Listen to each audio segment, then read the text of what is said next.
In the last chapter, we read chapter 3, 10 against Grendel. We met the character Grendel. So now that you've been introduced to Grendel, how would you describe that character? Go ahead and type that in the chat. How would you describe the character Grendel?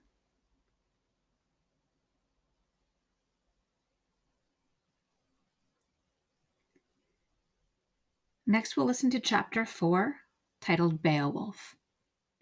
Hrothgar's poets took the story of Grendel with them wherever they went. One of them told it in the court of Hygelac, king of the Geats, which lay far from the land of the Danes, over the stormy sea. He found eager listeners to his tale. "We have heard of the great Hall Heorot," said Hygelac. "Men say that its timbers reach up for the clouds, and that its golden roofs can be seen a day's march away, brighter than the sun itself."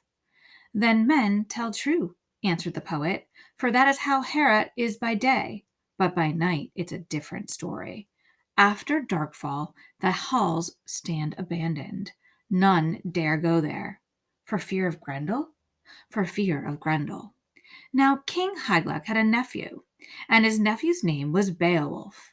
Beowulf was only a young man, but already he had won fame on account of his goodness and daring. In his person, Beowulf was below average size. He looked taller sitting down than standing up, because his broad chest and shoulders were out of proportion to his legs, which were short. He had straight brown hair and strong wrists. People found it difficult to say what was remarkable or memorable about his face, but all remembered it. He had a way of looking straight at a person he was talking to, his shoulders set square, his hands on his knees, his eyes unwavering, that always struck others as honest and open. And when someone spoke to him, he sat just as still and attentive, listening with his eyes. In fact, Beowulf's eyes were not strong, and part of their sensitivity was due to his not seeing too well. As a boy, he had been fond of playing with bees. Beowulf means the bee hunter, and one day an angry swarm had attacked his face, stinging his cheek and eyelids rather badly. Whether or not this was responsible for his short sight, who could say? But certainly the stings had been deep and painful, enough to keep him in a darkened room for weeks.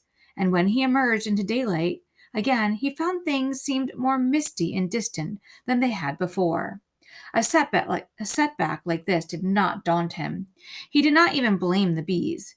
Beowulf was a rare kind of person who makes strength of his own weaknesses. His eyes being poor, he determined to see not just as well as other people, but better than most. He did this by cultivating habits of quickness and concentration that enabled him to truly seeing where others were only looking. And this matter of his eyes was typical of his whole manner of being. Beowulf had made the best of all he had, putting his imperfection to work in the service of his integrity.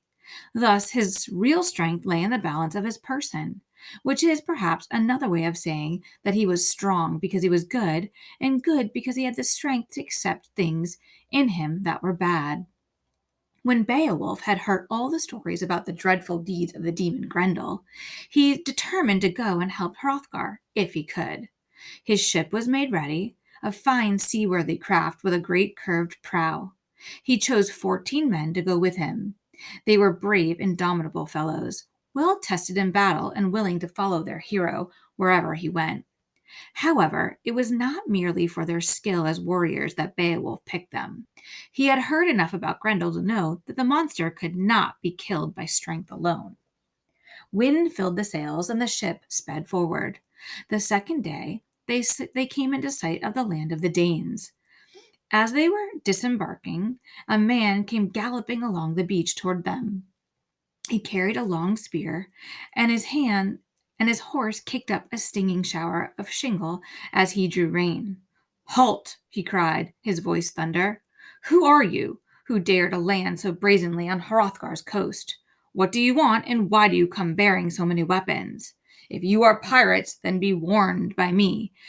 I have only to set this horn to my lips and sound the warning note, and you will be met by such an army that not one of you shall ever see home again." Beowulf nodded, tossing shells into the sea. Some of his men had reached for their swords, but with an easy flick of his wrist, he motioned them to stop. So, what do we know about Beowulf so far? Let's type that in the chat. What do we know about Beowulf so far? Type one fact about him in the chat.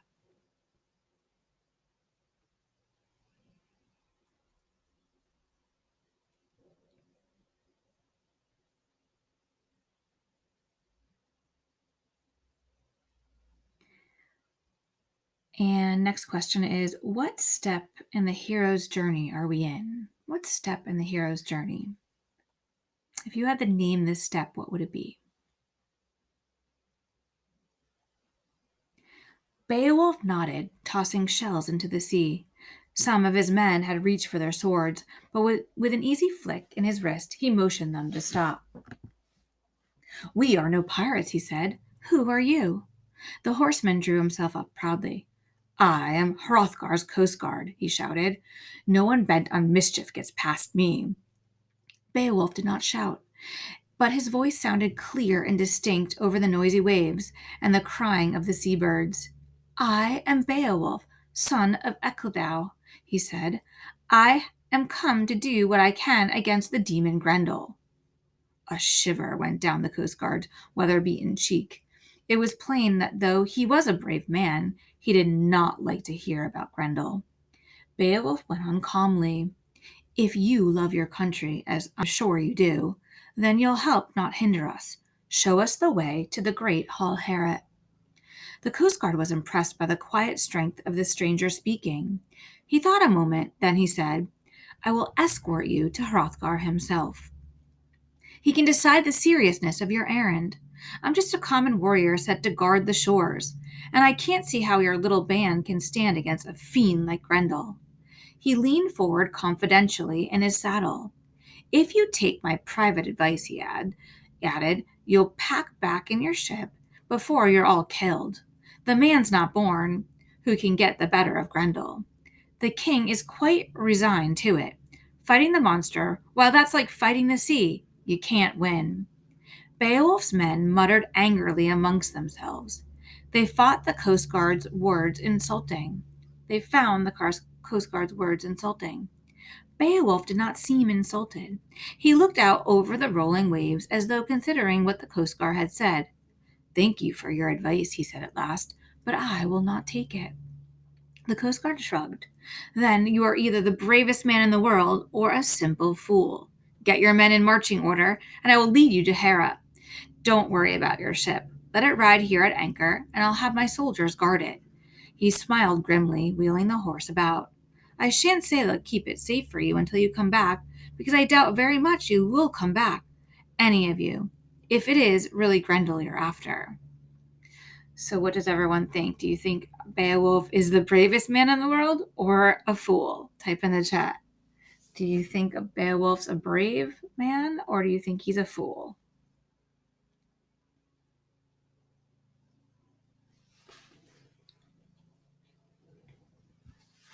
Beowulf's men wore coats of mail.